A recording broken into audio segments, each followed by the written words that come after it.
यही है अंतिम मौका, हम आग लगा देंगे, जो अब तक ना हो पाया उसे करके दिखा देंगे। Hello students, welcome back to my channel Shubham lecturer. एक बार पुनः स्वागत है आप सभी का क्लास 12 हिंदी के एक महा मैराथन क्लास में। तो जितने भी स्टूडेंट इस बार 12th में हैं और 16 फरवरी को 12th हिंदी का पेपर देने वाले हैं, उनके पास ये अंतिम मौका है।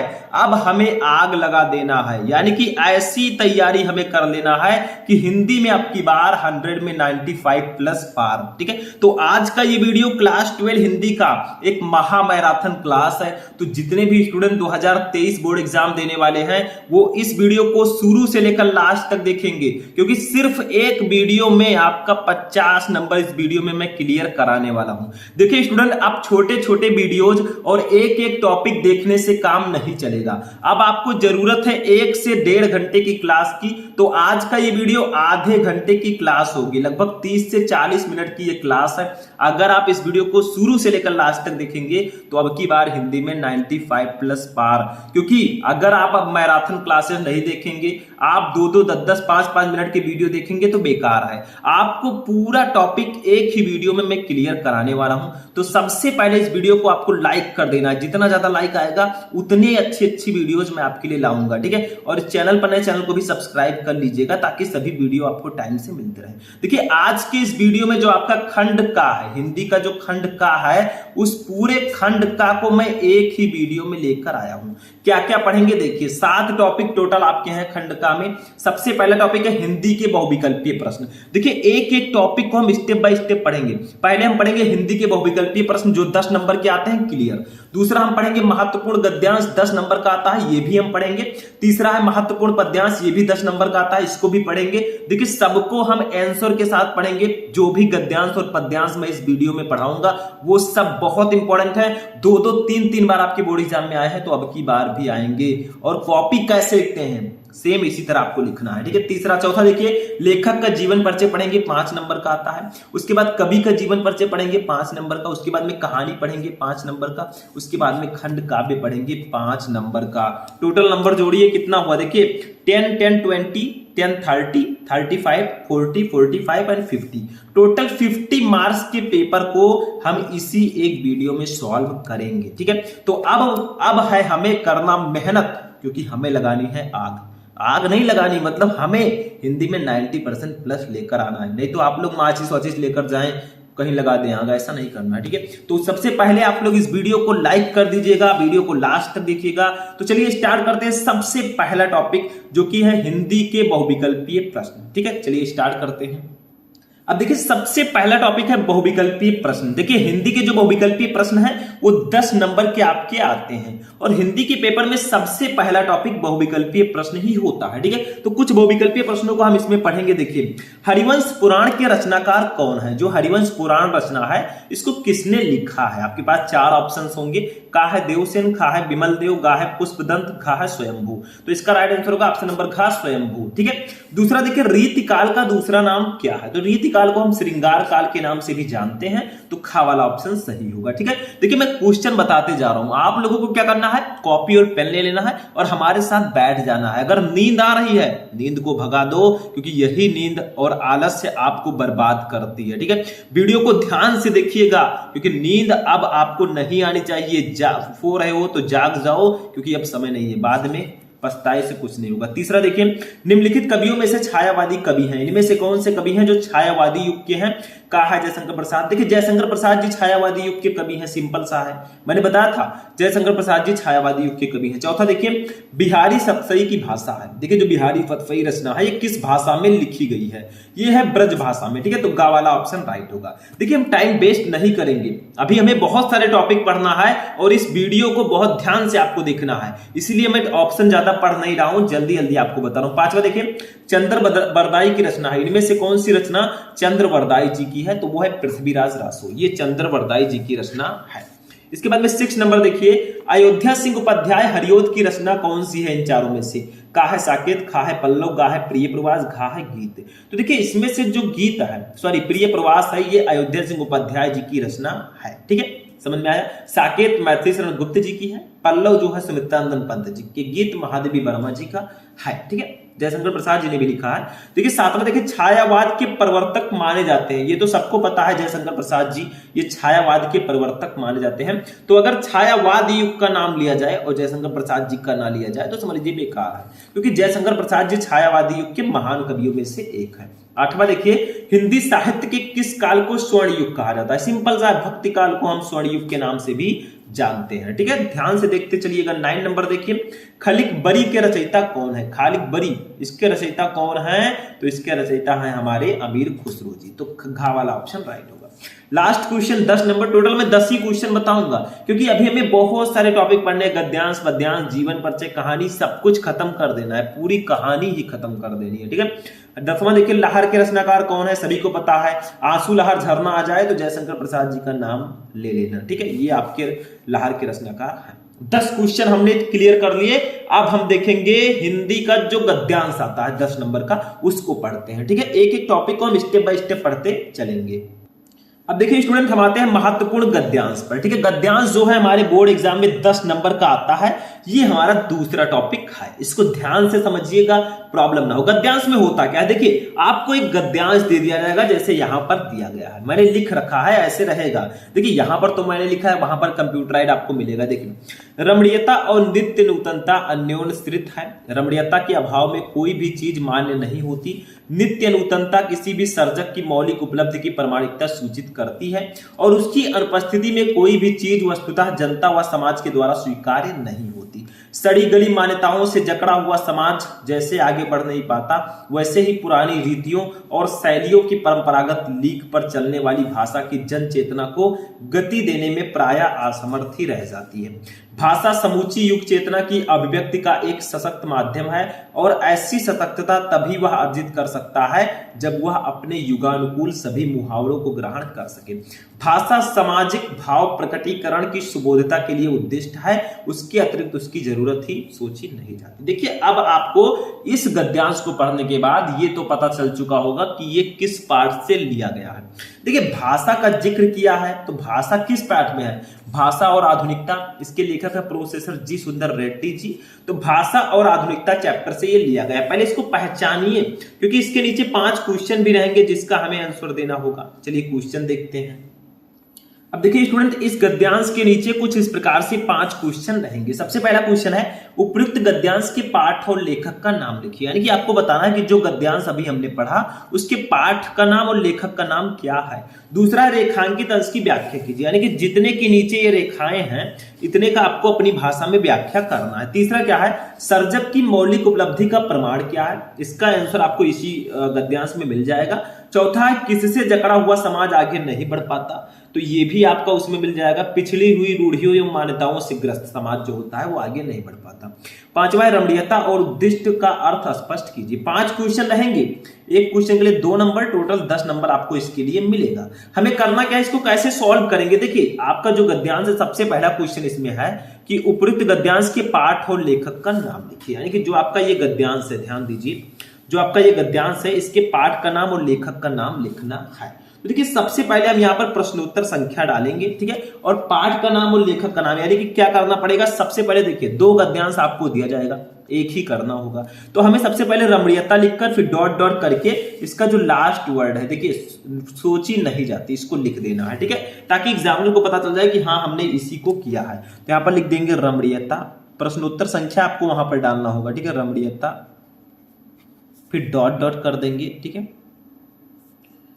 फिर लिख देंगे सोची नहीं जाती, सोची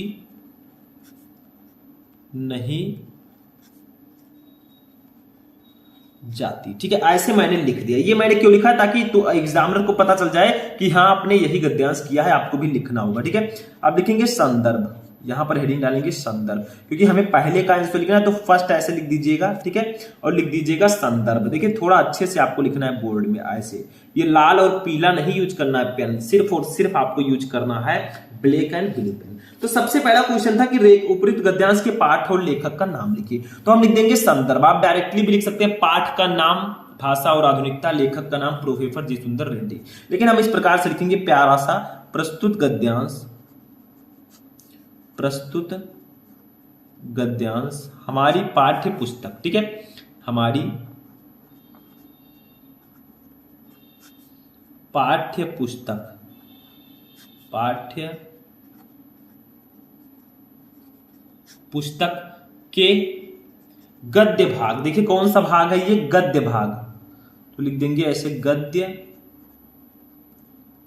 भाग, ठीक है। गद्य भाग में संकलित, में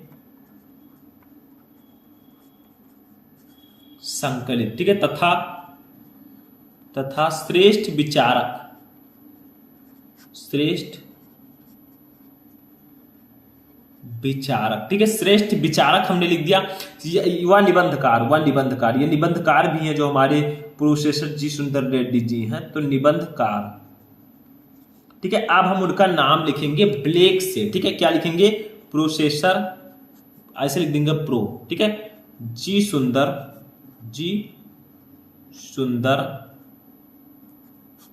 रेड्डी इनका नाम है, ठीक है, प्रोफेसर जी सुंदर रेड्डी, प्रो जी सुंदर रेड्डी द्वारा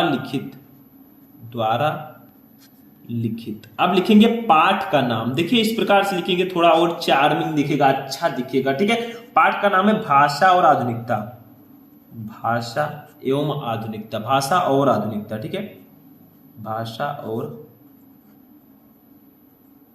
आधुनिकता, ठीक है, ऐसे लिख दिया हमने। नामक शीर्षक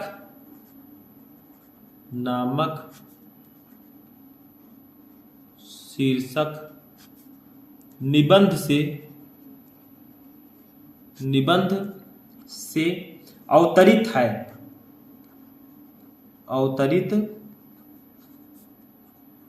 ठीक है। तो लिखेंगे संदर्भ में प्रस्तुत गद्यांश हमारी पाठ्य पुस्तक के गद्य भाग में संकलित तथा श्रेष्ठ विचारक व निबंधकार प्रोफेसर जी सुंदर रेड्डी द्वारा लिखित भाषा और आधुनिकता नामक शीर्षक निबंध से अवतरित है। तो अगर पहले क्वेश्चन का आंसर आप ऐसे लिखेंगे संदर्भ लिखकर, तो आपको पूरे 2 नंबर मिलेंगे, आधा नंबर भी नहीं कटेगा, ठीक है। तो इस प्रकार से लिखिएगा। दूसरी कंडीशन हमारी क्या है, देखिए, रेखांकित अंश की व्याख्या कीजिए, यानी कि आपको रेखांकित अंश की व्याख्या करनी है, मतलब कहां व्याख्या करना है, ये जो गद्यांश दिया गया है इसके नीचे देखिए ये रेखाएं हैं।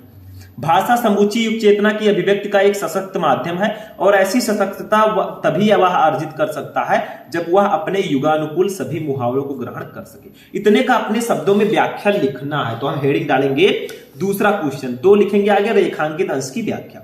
हम लिखेंगे थोड़ा अपनी भाषा में, देखिए कोई जरूरी नहीं है कि जो किताबी भाषा है उसी में हम लिखें, हम अपनी भाषा में भी लिख सकते हैं, हमें नंबर मिल जाएगा 2 नंबर, ठीक है। देखिए क्या है, सभ्यता संस्कृति एवं ज्ञान के विकास के परिणाम स्वरूप समाज में जिस वैचारिक क्रांति का उदय होता है उसे हम युग चेतना के नाम से जानते हैं। इस युग चेतना अथवा लोगों को जागरूक करने का सबसे अधिक प्रभावपूर्ण माध्यम भाषा ही है और कोई भी भाषा तभी समर्थ व सशक्त हो सकती है जब वह अपने युग की आवश्यकताओं के अनुरूप सटीक या उपयुक्त मुहावरों को ग्रहण कर सके। इस प्रकार से आपको व्याख्या लिखनी है, 2 नंबर क्लियर। कोई जरूरी नहीं आप सेम टू सेम ऐसे लिखें, थोड़ा चेंज करके भी लिख देंगे तो भी आपको नंबर मिल जाएगा। ये भी हो गया, इसको नोट कर लीजिए। चलिए नेक्स्ट क्वेश्चन देखते हैं, ठीक है। तो ये हमारा दूसरा क्वेश्चन भी क्लियर हो गया, 2 क्वेश्चन क्लियर, 4 नंबर क्लियर। आते हैं तीसरे क्वेश्चन पर, सर्जक की मौलिक उपलब्धि का प्रमाण क्या है। तो सब कुछ इसमें मिल जाएगा, देखिए नित्य नूतनता किसी भी सर्जक की मौलिक उपलब्धि का प्रमाण है, यानी कि अपनी भाषा में अगर हम लिखें तो तीसरे क्वेश्चन का आंसर कुछ इस प्रकार लिखेंगे, देखिए किसी भी भाषाविद, साहित्यकार अथवा कलाकार के सृजन कृति या रचना में व्याप्त नवीनता ही उसकी मौलिक उपलब्धि का सबसे बड़ा प्रमाण है। तो ये आपको आपके गद्यांश में ही मिल जाएगा। चौथा देखिए, किससे जकड़ा हुआ समाज आगे नहीं बढ़ पाता, यानी कि किससे जकड़ा हुआ समाज आगे नहीं बढ़ पाता, तो यहां पर लिखा है, देखिए पिछड़ी हुई रूढ़ियों एवं मान्यताओं से ग्रस्त समाज आगे नहीं बढ़ पाता। देखिए यहां पर दिया गया है, देखिए सड़ी गली मान्यताओं से जकड़ा हुआ समाज जैसे आगे नहीं बढ़ पाता, ठीक है। तो वही दिया गया यहां पर कि पिछड़ी हुई रूढ़ियों एवं मान्यताओं से ग्रस्त समाज आगे नहीं बढ़ पाता, ठीक है। लास्ट क्वेश्चन देखते हैं, 5 नंबर क्या है, रमणीयता और उद्दिष्ट का अर्थ स्पष्ट कीजिए। तो देखिए स्टूडेंट, यहां रमणीयता का अर्थ भाषा के सौंदर्य अथवा उसकी नवीनता से है, यानी कि रमणीयता का अर्थ जो है वो सौंदर्य अथवा नवीनता है, जबकि उद्दिष्ट का अर्थ भाषा के उद्देश्य से है, उद्दिष्ट का अर्थ भाषा के उद्देश्य से है, ठीक है। तो ये आपका 5 नंबर क्वेश्चन हो जाएगा। ऐसे 5 क्वेश्चन का आंसर लिखेंगे, 2 नंबर का एक क्वेश्चन, 10 नंबर ले जाओ भैया बिल्कुल फ्री में, ठीक है, ले लो 10 नंबर, समझ में आया। तो ये आपका हो जाएगा गद्यांश, ये भी समझ में आ गया। अब हम देखेंगे महत्वपूर्ण पद्यांश कौन सा है, चलिए देखते हैं। अब चलिए देखते हैं महत्वपूर्ण पद्यांश को, ये भी 10 नंबर का आता है, लगभग उसी तरह ये भी है, ठीक है। जैसे उसमें गद्यांश दिया गया था, इसमें पद्यांश रहेगा। देखिए जैसे देखिए दिया गया है, मेरे प्यारे नौ जलद से कंज से नेत्र वाले, जाके आए न मधुवन से और न भेजा संदेशा, मैं रो रो के प्रिय ब्रह से बावली हो रही हूं, जाके मेरी सब दुख कथा श्याम को तू सुना दे। ये दिया गया, इसके नीचे 5 क्वेश्चन है, पांचों का आंसर 2, 10 नंबर लो, ठीक है। कैसे देंगे, देखिए पहले इसका हिंदी मीनिंग समझते हैं। देखिए पवन दूतिका चैप्टर का ये है, जिसके कवि है अयोध्या सिंह उपाध्याय हरिओत जी। तो राधा जी पवन से कहती हैं, क्या कहती हैं, देखिए वो कहती हैं, मेरे प्यारे नौ जलद से कंज से नेत्र वाले, जाके आए ना मधुवन से और न भेजा संदेशा। यानी कि राधिका पवन दूतिका से कहती हैं, विरह व्यथा का वर्णन करते हुए कहती हैं कि नए मेघों जैसी शोभा वाले, मेरे प्यारे नौ जलद से कंज से नेत्र वाले, यानी कि नए मेघों जैसे शोभा से युक्त और कमल के समान नेत्र वाले। कंज का मतलब होता है कमल, तो मेरे प्यारे नौ जलद से कंज से नेत्र वाले, यानी कि मेघों के समान शोभा वाले और कमल के समान नेत्र वाले, ठीक है। जो मेरे श्री कृष्ण जी हैं, वो क्या हुआ है, वो कहाँ चले गए हैं, मधुवन चले गए हैं, ठीक है। कहाँ चले गए हैं वो श्री कृष्ण जी मथुरा चले गए, मधुवन का मतलब मथुरा चले गए हैं और अभी तक वापस नहीं आए हैं। मैं रो रो के प्रिय विरह से बावली हो रही हूँ, जाके मेरी सब दुख कथा श्याम को तू सुना दे। और वो कहती हैं कि मैं उनके लिए रो रो कर पागल सी होती जा रही हूँ, तू जा और श्री कृष्ण जिससे कहे कि राधा जी तुम्हारे विरह में पागल होती जा रही हैं, वो रो रही हैं, तो जाके तू सब उनको सुना दे। तो देखिए मेरे प्यारे नौ जलद से कंज फे नेत्र वाले, जाके आए ना मधुवन से और न भेजा संदेशा, मैं रो रो के प्रिय विरह से बावली हो रही हूँ, जाके मेरी सब दुख कथा श्याम को तू सुना दे। यानी कि राधिका पवन दूतिका से कहती हैं, अपनी विरह व्यथा का वर्णन करते हुए कहती हैं कि नए मेघों जैसे शोभा वाले और कमल के समान नेत्र वाले मेरे श्री कृष्ण जी मथुरा चले गए हैं और वो अभी तक वापस नहीं आए हैं और ना ही कोई संदेशा उन्होंने भेजा है, इसीलिए मैं उनके विरह में रो रो कर पागल हो रही हूं, तो जा और मेरी सब दुख कथा तो उनको सुना दे। तो देखिए इसके नीचे भी वैसे ही क्वेश्चन आएंगे। देखिए पहला है, उपयुक्त पद्यांश के शीर्षक और कवि का नाम लिखिए। तो हम अभी लिख देंगे कि इस पद्यांश के जो लेखक हैं वो अयोध्या सिंह उपाध्याय हरिओत जी है कवि, और जो चैप्टर का नाम है पवन दूतिका। दूसरा देखिए रेखांकित अंश की व्याख्या कीजिए, यानी कि जो ये दोनों लाइनें हैं इनकी व्याख्या आपको करनी है। तीसरा देखिए राधा किसके द्वारा कृष्ण को संदेश भिजवाती हैं, तो सिंपल सा है, राधा किसके द्वारा कृष्ण को संदेश भिजवाती हैं, तो राधा जी जो है पवन दूतिका द्वारा कृष्ण को संदेश भिजवाती हैं। चौथा देखिए कृष्ण का सौंदर्य कैसा है उल्लेख कीजिए। तो बताया गया है कि कृष्ण का जो सौंदर्य है वो आकाश में छाए मेघों के समान है और उनके नेत्र कमल के समान है, यही लिखना है, ठीक है। अगर हिंदी मीनिंग आपको आता है आप आंसर लिख देंगे। पांचवा देखिए राधा की मनोदशा का वर्णन कीजिए। तो देखिए राधा श्री कृष्ण के विरह में रो रो कर पागल हो रही है, बस हो गया। तो पांचों क्वेश्चन का आंसर हम लिखेंगे वैसे ही। पहले क्वेश्चन का आंसर लिखेंगे उपयुक्त पद्यांश के शीर्षक और कवि का नाम लिखिए। इसको लिखने से पहले हम लिखेंगे मेरे प्यारे ... सुना दे, ठीक है, ऐसे लिख देंगे। तो लिखेंगे यहां पर देखिए मेरे प्यारे, ठीक है, फिर हम ऐसे से ... करेंगे, देखिए ये ... ठीक है, सुना दे, ठीक है, ये हमने लिख दिया। अब एक हेडिंग डालेंगे खूब सुंदर सा, वो होगा संदर्भ, ठीक है। फर्स्ट लिखकर आगे फर्स्ट लिख दीजिएगा आप लोग, मैं यहाँ पर नहीं लिख रहा हूं लेकिन आप लोग लिख दीजिएगा कि फर्स्ट क्वेश्चन का आंसर दे रहे हैं। देखिए संदर्भ में हमें क्या लिखना है, पाठ का नाम और कवि का नाम लिखना है। तो लिखेंगे प्रस्तुत पद्यांश,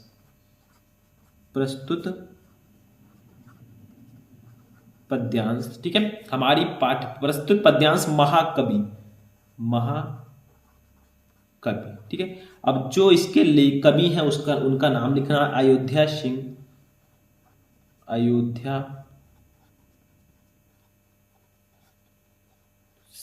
ठीक है, अयोध्या सिंह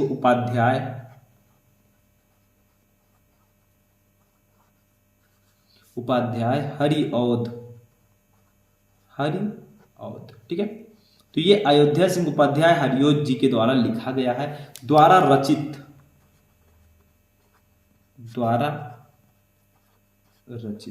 अब देखिए इनकी रचना कौन सी है, इनकी रचना है प्रिय प्रवास, मतलब प्रिय प्रवास इनका जो रचना है उससे ये लिया गया है पवन दूतिका, ठीक है। तो प्रिय प्रवास इनका बहुत ही फेमस रचना है, इसको हम ऐसे लिख देंगे, ठीक है। प्रिय प्रवास से हमारी पाठ्य पुस्तक से हमारी पाठ्य पुस्तक, ठीक है, पाठ्य पुस्तक के, अब देखिए ये पद्य भाग है, यानी कि ये पद्यांश है तो लिखेंगे पद्य भाग, पद्य भाग, ठीक है, में संकलित, यानी कि में संकलित। अब लिखेंगे चैप्टर का नाम, जो चैप्टर का नाम है, ठीक है, में संकलित। चैप्टर का नाम है पवन दूतिका, तो यहां पर लिख देंगे पवन दूतिका, पवन दूतिका, ठीक है। ये चैप्टर का नाम हो गया। नामक शीर्षक से, नामक शीर्षक काव्यांश से, काव्यांश से अवतरित है, ठीक है, से अवतरित है, ठीक है। तो इसका संदर्भ कुछ इस प्रकार से लिखेंगे, देखिए जैसे हिंदी में लिखेंगे ऐसे ही हमने अभी जो एक गद्यांश सॉल्व किया था उसी के अकॉर्डिंग इसमें भी लिखेंगे। देखिए लिखेंगे प्रस्तुत पद्यांश महाकवि अयोध्या सिंह उपाध्याय हरिओद, यानी कि पहले आपको कवि का नाम लिखना है कि इसके कवि कौन है, ठीक है, द्वारा रचित प्रिय प्रवास। अब इनका जो रचना है प्रिय प्रवास, ठीक है, ये एक महाकाव्य है, इसी से हमारा जो चैप्टर है पवन दूतिका वो इसी से लिया गया है, ठीक है। तो प्रिय प्रवास से हमारी पाठ्य पुस्तक के पद्य भाग में संकलित पवन दूतिका नामक शीर्षक काव्यांश से अवतरित है, ठीक है, ऐसे लिख देना है। फिर देखिए दूसरा क्वेश्चन क्या था इसके नीचे, दूसरा क्वेश्चन था कि रेखांकित अंश की व्याख्या कीजिए, यानी कि इतने का व्याख्या करना है कि मेरे प्यारे नौ जलद से कंज से नेत्र वाले, जाके आए न मधुवन से और न भेजा संदेशा, ठीक है। इसका आपको अपनी भाषा में मतलब व्याख्या करना है, इसका हिंदी मीनिंग लिखना है। तो यहाँ पर एक हेडिंग हम लोग डालेंगे रेखांकित अंश की व्याख्या, सेकेंड हेडिंग हमारा होगा, क्योंकि सेकेंड क्वेश्चन हम सॉल्व कर रहे हैं। तो इसमें क्या लिखेंगे, देखिए थोड़ा अपनी तरफ से थोड़ा अच्छे से इसको लिखेंगे ताकि 2 मार्क्स हमारे क्लियर हो जाए। देखिए यहाँ पर राधा जी जो है पवन दूतिका से कहती हैं कि अपनी विरह व्यथा का वर्णन करते हुए कहती हैं, यानी कि वो बहुत ज्यादा दुखी हैं, ठीक है। क्यों दुखी हैं, क्योंकि जो श्री कृष्ण जी हैं वो मधुवन चले गए हैं, मथुरा। तो राधा जी पवन दूतिका से अपनी विरह व्यथा का वर्णन करते हुए कहती हैं कि नए मेघों जैसी शोभा वाले, यानी कि जो बादल होते हैं, बादल की जो शोभा होती है उसी प्रकार से उसकी तुलना श्री कृष्ण जी से की गई है, ठीक है। तो नए मेघों की जैसी शोभा से युक्त और कमल के समान नेत्र वाले, यानी कि श्री कृष्ण जी के जो नेत्र हैं उनकी तुलना कमल से की गई है, ठीक है। मेरे प्रिय श्री कृष्ण मथुरा चले गए हैं और अभी तक वापस नहीं आए हैं, ना ही उन्होंने वहां से मेरे लिए कोई संदेशा भेजा है। तो 2 लाइन जो आपका था जिसके रेखांकित अंश की व्याख्या करनी थी उसका कुछ इस प्रकार से लिख देना है कि राधा पवन दूतिका से अपनी विरह व्यथा का वर्णन करते हुए कहती हैं कि नए मेघों जैसी शोभा से युक्त और कमल के समान नेत्र वाले मेरे प्रिय श्री कृष्ण मथुरा चले गए हैं और अभी तक वापस नहीं आए हैं और ना ही उन्होंने कोई मेरे लिए संदेशा भेजा है, मैसेज, ठीक है। अब तो व्हाट्सएप चलने लगा, व्हाट्सएप से सब कर देते हैं काम। तो ये आपका सेकंड क्वेश्चन का आंसर हो जाएगा, सेकंड का भी हो गया। थर्ड का देखिए क्या है, राधा किसके द्वारा कृष्ण को संदेश भिजवाती हैं, यानी कि चैप्टर आप पढ़े होंगे तो आपको पता होगा, क्योंकि चैप्टर में सारा जो आप हिंदी मीनिंग आप पढ़े होंगे उसमें आपको पूरा पता चल गया होगा कि किसके द्वारा वो संदेश भिजवाती हैं। वो तो मैंने 4 ही लाइन में क्लियर कर दिया था कि राधा जी जो है पवन दूतिका के द्वारा कृष्ण को संदेश भिजवाती है, यानी कि जो पवन है, वायु है, ठीक है, उसके द्वारा वो भिजवाती है। और तीसरा क्वेश्चन, चौथा क्वेश्चन देखिए, कृष्ण का सौंदर्य कैसा है उल्लेख कीजिए, यानी कि कृष्ण जी के बारे में क्या क्या कहा गया है उसकी आपको उसका उल्लेख करना है। तो देखिए कृष्ण आकाश में छाए नवीन मेघों के समान रूप वाले हैं तथा उनके नेत्र कमल के समान है, यानी कि कृष्ण जी का सौंदर्य बताया गया है कि जो आकाश में नए नए मेघ होते हैं, बादल होते हैं, उनके समान वो हैं और उनकी जो आंखें हैं वो कमल के समान है, ठीक है। ये उनकी मतलब तुलना की गई है इनसे, ठीक है। नेक्स्ट देखिए 4 नंबर, राधा की मनोदशा का वर्णन कीजिए, यानी कि राधा जी की कंडीशन कैसी है जो इस लाइंस में बताई गई है वो आपको बताना है। देखिए राधा श्री कृष्ण के विरह में रो रो कर पागल हो रही है, ठीक है। तो ये आपका हो जाएगा क्वेश्चन नंबर 5। तो पद्यांश के कुछ क्वेश्चंस ऐसे आपको लिखने होंगे। सबसे पहले आपको संदर्भ लिखना होगा, फिर आपके जो लास्ट के 4 क्वेश्चन हैं उसका आंसर आपको उसी में मिल जाएगा। तो टोटल 5 क्वेश्चंस रहेंगे 2 मार्क्स के और टोटल इसके लिए 10 मार्क्स आपको मिलेगा, ठीक है। तो इस प्रकार से आपका आता है पद्यांश, ठीक है। चलिए नेक्स्ट टॉपिक देखते हैं। अब हम देखेंगे किसी एक लेखक का जीवन परिचय, ठीक है, किसी का भी देखेंगे। जैसे आप में बहुत सारे लेखक हैं, वासुदेव शरण अग्रवाल जी हैं, हजारी प्रसाद द्विवेदी जी हैं, प्रोफेसर जी सुंदर रेड्डी जी हैं, लेकिन कुछ जीवन परिचय मैं आपको ऑलरेडी बता चुका हूं। इस वीडियो में हम जानेंगे वासुदेव शरण अग्रवाल जी के जीवन परिचय को 5 मार्क्स के आते हैं, ठीक है, 5 नंबर के आते हैं। तो देखिए जीवन परिचय आपके बोर्ड एग्जाम में साहित्यिक परिचय आता है कि इनका साहित्यिक परिचय देते हुए इनकी कृतियों को लिखिए, कृतियों का मतलब रचनाओं को लिखिए, ठीक है। तो हमें पहले छोटा सा जीवन परिचय लिखना है कि इनका जन्म कहाँ हुआ था, इनकी मृत्यु कहाँ हुई, ठीक है। उसके बाद में हेडिंग डालेंगे साहित्यिक परिचय, क्योंकि 12th हिंदी में साहित्यिक परिचय जो है सबसे ज्यादा इंपॉर्टेंट है और मेनली आपको साहित्यिक परिचय लिखना है कि साहित्य में इनका परिचय कैसा है, ठीक है, उसके बारे में आपको लिखना होता है। देखिए साहित्यिक परिचय हम पहले जीवन परिचय डालेंगे, लिखेंगे डॉक्टर वासुदेव शरण अग्रवाल का जन्म सन 1904 ईस्वी में मेरठ जिले के खेड़ा नामक ग्राम में हुआ था, ठीक है। यानी कि जो इनका जन्म हुआ था वो 1904 ईस्वी में हुआ था। कहां हुआ था? मेरठ जिले के खेड़ा नामक ग्राम में। तो ये लाइन सबसे ज्यादा इंपॉर्टेंट है जीवन परिचय में, क्योंकि इसमें हमने ये जाना कि इनका जन्म कहां और कब हुआ था, ठीक है। फिर थोड़ा सा लिखना है, इनके माता पिता लखनऊ में रहते थे, यानी कि इनके जो माता पिता पेरेंट्स थे वो लखनऊ में रहते थे, अतः इनका बचपन लखनऊ में ही व्यतीत हुआ, यानी कि इनके जो चाइल्डहुड वाले दिन थे, बचपन वाले दिन, वो लखनऊ में ही बीता और यही इनकी प्रारंभिक शिक्षा हुई। इन्होंने काशी हिंदू विश्वविद्यालय से एमए तथा लखनऊ विश्वविद्यालय से पाणिनकालीन भारत नामक शोध प्रबंध डीलिट की उपाधि प्राप्त की, ठीक है। भारतीय संस्कृत और पुरातत्व का ये महान पंडित एवं साहित्यकार सन 1967 ईस्वी में परलोक सिधार गया। यानी कि इनका जन्म हुआ था 1904 ईस्वी में और इनकी मृत्यु हो गई 1967 ईस्वी में, यानी कि 63 ईयर के एज में इनकी मृत्यु हो गई थी।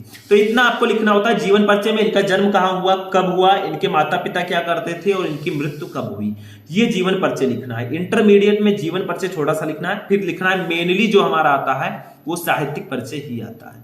देखिए लिखेंगे साहित्यिक परिचय, डॉक्टर वासुदेव शरण अग्रवाल भारतीय साहित्य, पुरातत्व और प्राचीन इतिहास के प्रकांड पंडित एवं अन्वेषक थे। यानी कि ये जो है पुरातत्व एवं प्राचीन इतिहास के प्रकांड पंडित थे, ठीक है, भारतीय संस्कृति के। देखिए इनके मन में भारतीय संस्कृति को वैज्ञानिक अनुसंधान की दृष्टि से प्रकाश में लाने की उत्कृष्ट इच्छा थी, अतः इन्होंने उत्कृष्ट कोट के अनुसंधात्मक निबंधों की रचना की, ठीक है। जायसी के पद्मावत पर इनकी टीका सर्वश्रेष्ठ मानी जाती है। तो ये आपको लिखना है अपने इसमें साहित्यिक परिचय में, ठीक है, कि इनकी परिचय इनका कैसा है, इन्होंने क्या क्या किया, कैसे किया, ठीक है, ये सब इसमें लिखना होता है। फिर लास्ट हेडिंग हमारा आएगा कृतियां, यानी कि इनकी रचनाएं कैसे लिखें, कौन कौन सी रचनाएं हैं। तो देखिए डॉक्टर वासुदेव शरण अग्रवाल ने निबंध, शोध एवं संपादन के क्षेत्र में महत्वपूर्ण कार्य किया है।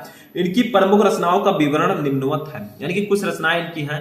निबंध संग्रह क्या क्या है, सबसे ज्यादा इन्होंने निबंध संग्रह ही लिखा था। देखिए पृथ्वी पुत्र, कल्पलता, कला और संस्कृति, कल्प वृक्ष, भारत की एकता, माता भूमि, पुत्रो अहम पृथिव्या, वागधारा आदि इनके प्रसिद्ध निबंध संग्रह हैं।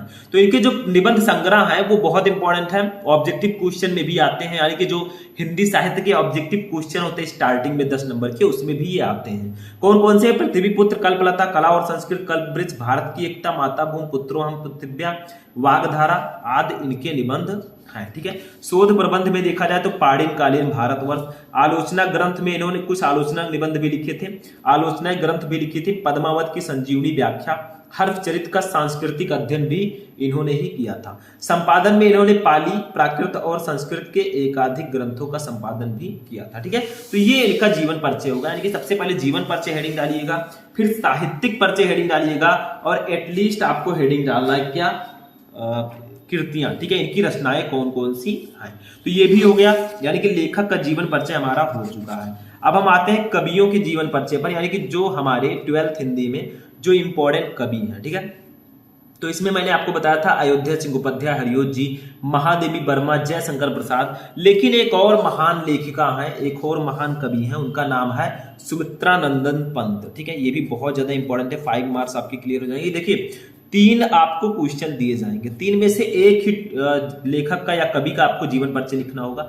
मतलब लेखक में 3 दिया जाएगा, आपको 1 लिखना है, कवि में भी 3 दिया जाएगा, आपको 1 लिखना है। लेखक का जीवन परिचय 5 नंबर का आएगा और कवि का भी, ठीक है। तो देखिए जीवन परिचय हेडिंग डालेंगे, लिखेंगे सबसे पहले जीवन परिचय इनका लिखेंगे थोड़ा सा, ठीक है। लिखेंगे कि प्रकृति के सुकुमार कवि पंडित सुमित्रानंदन पंत का जन्म 20 मई 1900 को प्रकृति की सुरम्य क्रीड़ा स्थली कूर्मांचल प्रदेश के अंतर्गत अल्मोड़ा जिले के कौसानी नामक ग्राम में हुआ था, ठीक है। इतना बड़ा इनका मतलब यहाँ पर इनका जन्म हुआ था, ठीक है, बहुत इंपॉर्टेंट है। तो ये पूरा दे दिया गया है कि कहाँ इनका जन्म हुआ था, थोड़ा सा टफ है लेकिन याद कर लीजिएगा आप लोग, ठीक है। सुमित्रानंदन पंत जी का जन्म तो ये कहाँ हुआ था, देखिए प्रकृति के सुकुमार कवि, ठीक है, पंडित सुमित्रानंदन पंत का जन्म 20 मई 1900 ईस्वी को प्रकृति की सुरम्य क्रीड़ा स्थली पूर्वांचल प्रदेश के अंतर्गत अल्मोड़ा जिले के कौसानी नामक ग्राम में हुआ था। थोड़ा लॉन्ग है, ठीक है। इनके पिता का नाम श्री गंगादत्त पंत तथा माता का नाम श्रीमती सरस्वती देवी था। ये अपने माता पिता की सबसे छोटी संतान थी, यानी कि सबसे छोटी यही थी, ठीक है। पंत जी की प्रारंभिक शिक्षा गांव के ही पाठशाला में हुई। इसके पश्चात ये अल्मोड़ा गवर्नमेंट हाई स्कूल में गांव की ही पाठशाला में हुई, ठीक है। यानी कि इनकी शिक्षा कहाँ हुई। पंत जी 28 दिसंबर 1970 ईस्वी को परलोकवासी हो गई। यानी कि 1900 में इनका जन्म हुआ, 1977 में इनकी मृत्यु हो गई। कितने एज में? 77 की एज में इनकी मृत्यु हो गई थी, ठीक है। तो ये भी बहुत ज्यादा इंपॉर्टेंट है, इसको भी नोट कर लीजिए। अब देखते हैं साहित्यिक परिचय, यानी कि जीवन परिचय तो हमारा हो गया, ठीक है। अब साहित्यिक परिचय देखेंगे क्या है। तो साहित्यिक परिचय में देखिए क्या लिखेंगे। पंत जी गंभीर विचारक, उत्कृष्ट कवि और मानवता के प्रति आस्थावान थे, ठीक है, आस्थावान थे। एक ऐसे सहज कुशल शिल्पी थे जिन्होंने नवीन सृष्टि के अभ्युदय के नव स्वप्नों की सर्जना की, ठीक है। इन्होंने सौंदर्य को व्यापक अर्थ में ग्रहण किया है, इसलिए इन्हें सौंदर्य का कवि भी कहा जाता है, ठीक है। तो ये साहित्यिक परिचय में लिख रहा है कि पंत जी गंभीर विचारक, उत्कृष्ट कवि और मानवता के प्रति आस्थावान एक ऐसे सहज कुशल शिल्पी थे जिन्होंने नवीन सृष्टि के अभ्युदय के लिए नव सपनों की सर्जना की थी और इनको, ठीक है, इन्होंने सौंदर्य को व्यापक अर्थ में ग्रहण किया, इसीलिए इन्हें सौंदर्य का कवि भी कहा जाता है और प्रकृति का सुकुमार कवि भी इनको ही कहा जाता है, इनका ही नाम है, ठीक है। अब देखिए रचनाओं में क्या क्या लिखेंगे। पंत जी के अनेक काव्य ग्रंथ लिखे, कविताओं के अतिरिक्त इन्होंने कहानियां, उपन्यास और नाटक भी लिखे हैं, किंतु कवि रूप में ये सबसे अधिक प्रसिद्ध हैं। पंत जी के कवि रूप के विकास के 3 सोपान हैं: छायावाद और मानवतावाद, प्रगतिवाद या मार्क्सवाद तथा नवचेतनावाद। इनकी जो कवि रचनाएं हैं, ठीक है, कौन सी रचनाएं, इनकी जो काव्य रचनाएं हैं वो बहुत इंपॉर्टेंट हैं। कौन कौन सी हैं देखिए। बीड़ा, ग्रंथि, ठीक है, ग्रंथ लिख दीजिएगा, पल्लव, गुंजन और लोकायतन, ठीक है। ये सब इनकी बहुत ही इंपॉर्टेंट रचनाएं हैं और इससे रिलेटेड ऑब्जेक्टिव क्वेश्चन भी आते हैं। तो सुमित्रानंदन पंत जी का आपको ऐसे जीवन परिचय लिखना है। सबसे पहले जीवन परिचय हेडिंग डालना है, फिर साहित्यिक परिचय डालना है और एटलीस्ट हमें लिखना है कृतियां, ठीक है, यानी कि इनकी रचनाएं कौन कौन सी हैं, ठीक है। तो ये हमारा हो गया जीवन परिचय। लास्ट हेडिंग हम देखेंगे, जो हमारा लास्ट टॉपिक है वो है कहानी, ठीक है। कहानी जो है 5 मार्क्स का आता है। कहानी में 2 कहानियां सबसे ज्यादा इंपॉर्टेंट है। सबसे पहला है पंचलाइट कहानी, दूसरा है बहादुर कहानी। दोनों का सारांश और उद्देश्य आपको पढ़ लेना है, ठीक है। मैं ऑलरेडी आपको सारांश बता चुका हूं, पंचलाइट कहानी का उद्देश्य भी बता चुका हूं। इस वीडियो में हम जानेंगे बहादुर कहानी का उद्देश्य, ठीक है, क्योंकि जो मैं बता चुका हूं उसको मैं बार बार नहीं बताऊंगा, उसको आप लोग जाकर पढ़ लीजिएगा। यानी कि जो बहादुर कहानी है इसका उद्देश्य क्या है, ठीक है, इसका पर्पस क्या है, ये किस लिए लिखी गई है। तो देखिए, आधुनिक कथा जगत में प्रेमचंद की कला और असुर रखने वाले कलाकारों में अमरकांत जी अग्रणी हैं। यानी कि इसके जो लेखक हैं बहादुर कहानी के, वो अमरकांत जी हैं। इनकी कहानियों में मध्यम वर्ग तथा निम्न वर्ग की पारिवारिक परिस्थितियों का सजीव आदर्श तथा यथार्थवादी चित्रण मिलता है। ये बहादुर कहानी मैं आपको पहले ही बता चुका हूं। एक लड़का रहता है नेपाल का, 12 से 13 साल का बहादुर, ठीक है। वो अपने घर वाले उसे टॉर्चर करते हैं, उसकी माँ उसे मारती है, तो वो बाहर चला आता है। तो क्या होता है, निर्मला नाम की एक औरत रहती है, वो अपने घर उसे नौकर के रूप में रख लेती है। पहले तो बहादुर के साथ अच्छा व्यवहार किया जाता है, बाद में उसको मारा जाता है, पीटा जाता है और उसके ऊपर चोरी का इल्जाम भी लगा दिया जाता है, जिसके कारण बहादुर घर छोड़कर चला जाता है। बस कहानी में कुछ है नहीं, सिंपल सा है, ठीक है। इनकी बहादुर कहानी मध्यवर्गीय परिवार में नौकरी करने वाले बहादुर नाम के पहाड़ी लड़के पर आधारित एक रोचक, सुगठित, संक्षिप्त तथा समस्या मूलक कहानी है। इसमें बताया गया है कि मात्र पूंजीपति ही श्रम का शोषण नहीं करते, वरन सामान्य मध्य वर्ग भी इस कुक्रम में से पीछे नहीं है। यानी कि सिर्फ वही लोग जो पूंजीपति होते हैं, जो बिजनेसमैन होते हैं, बड़े बड़े आदमी, वही श्रम का शोषण नहीं करते, यानी कि वही जो है मजदूरों का शोषण नहीं करते, बल्कि जो मध्यम वर्ग वाले होते हैं, मीडियम, ठीक है, वो भी उनका शोषण करते हैं। इस कहानी का उद्देश्य समाज में उत्पन्न वर्ग संघर्ष को मानवीय सहानुभूति द्वारा समाप्त करने का संदेश देना है। शोषित के प्रति मानवता एवं प्रेम का व्यवहार ऊंच नीच के भेद के कारण दिलों में परी दरार को भर देता है। यानी कि ऊंच नीच का भेद रहता है। बहुत सारे लोग कहते हैं अरे हम पंडित हैं, आप तो नीच जाते हैं, ठीक है। तो ये सब भेद के बारे में कहा गया है कि ये ऊंच नीच का भेद नहीं होना चाहिए। आगे देखिए, बहादुर भी मानवीय स्नेह एवं संवेदनाओं का भूखा है, मालिक द्वारा पीटे जाने और प्रतिक्रिया स्वरूप, ठीक है। मालिक जो है, जो घर का मालिक होता है, वो बहादुर को बहुत ज्यादा पीटता है, ठीक है। और प्रतिक्रिया स्वरूप उसके द्वारा घर छोड़ दिए जाने पर परिवार के सभी सदस्य पश्चाताप का अनुभव होता है। यानी कि क्या होता है, जब बहादुर को मारा जाता है या पीटा जाता है तो वो घर छोड़कर चला जाता है।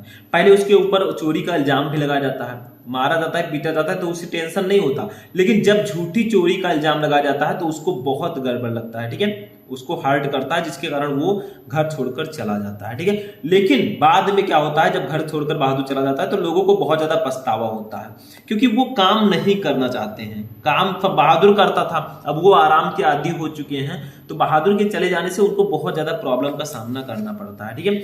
वे स्वयं को दोषी महसूस करते हैं। धनी और निर्धन का वर्ग भेद मानवीय भावनाएं ही कम कर सकती है, लेकिन लेखक का मुख्य उद्देश्य दोनों के हृदयों का परिवर्तन है और सबके प्रति सहानुभूतिपूर्ण व्यवहार बनाए रखने का संदेश देना है। यानी कि इसमें कहा जा रहा है कि कोई नीच ऊंच इसका भेद नहीं होना चाहिए, ठीक है। उसके बाद में किसी के साथ जो है दुष्कर्म का व्यवहार नहीं करना चाहिए, जैसे बहादुर के साथ हुआ, ठीक है। उसके ऊपर उसको मारा गया, पीटा गया, उसके पास झूठी चोरी का इल्जाम लगाया गया, तो ये सब नहीं करना चाहिए किसी के साथ, ठीक है। क्योंकि वो भी 2 वक्त की रोटी कमा रहा है किसी तरह नौकरी करके, ठीक है। वो सारा काम भी तुम्हारा करता था, उसके बाद में तुमने उसे टॉर्चर किया, तो ये ठीक नहीं है, ठीक है। तो ये था आपका बहादुर कहानी का सारांश। अब देखिए, यहां पर जितने भी टॉपिक मैंने आपको बताए थे 7 हिंदी के बहुविकल्पीय प्रश्न, महत्वपूर्ण गद्यांश, महत्वपूर्ण पद्यांश, लेखक का जीवन परिचय, कवि का जीवन परिचय और कहानी, ठीक है। एटलीस्ट हमें पढ़ना था खंड काव्य, लेकिन खंड काव्य मैं आपको नहीं बताऊंगा। 5 नंबर का ये आता है, क्यों नहीं बताऊंगा, क्योंकि देखिए खंड काव्य जो होता है वो अलग अलग जिले में अलग अलग होता है। जैसे आप यूपी में जिस जिले से हैं आपका खंड काव्य अलग होगा, ठीक है। 2-4 जिलों को एक में कर दिया जाता है, 2-4 को एक में। आपके यहाँ कौन सा खंड काव्य है कमेंट करके बताइएगा, ठीक है। क्योंकि खंड काव्य जब अलग अलग होता है तो उसको पढ़ाने से कोई मतलब नहीं है। मैं अभी त्यागपति पढ़ा दूं तो किसी के यहाँ श्रवण कुमार है, किसी के यहाँ मुक्त यज्ञ है, ठीक है, किसी के यहाँ कुछ और है, तो इसमें प्रॉब्लम्स हो जाएंगी, ठीक है। तो ये आप अपने अकॉर्डिंग पढ़ लीजिएगा। ये स्वापथित खंड काव्य होता है, यानी कि आपके जो सिलेबस में खंड काव्य है, अगर आपको नहीं पता तो आप अपने टीचर से पूछ लीजिएगा, वो बता देंगे, ठीक है। उसी को आपको पढ़ना है। जैसे हमारे यहाँ त्यागपति है तो हम त्यागपति को पूरा पढ़ लेंगे, ठीक है। तो ये था लगभग आधे घंटे का ये बहुत ही इंपॉर्टेंट वीडियो, और ये 12th हिंदी का सबसे इंपॉर्टेंट वीडियो है, ठीक है। तो आज का ये इंटरेस्टिंग वीडियो हमारा यहीं पर फिनिश होता है। कैसा लगा आपको ये वीडियो कमेंट करके बताइएगा। वीडियो पसंद है वीडियो को लाइक कर दीजिएगा, चैनल पर नए चैनल को भी सब्सक्राइब कर लीजिएगा। तो चलिए मिलते हैं किसी नेक्स्ट वीडियो में नेक्स्ट टॉपिक के साथ, तब तक के लिए जय हिंद।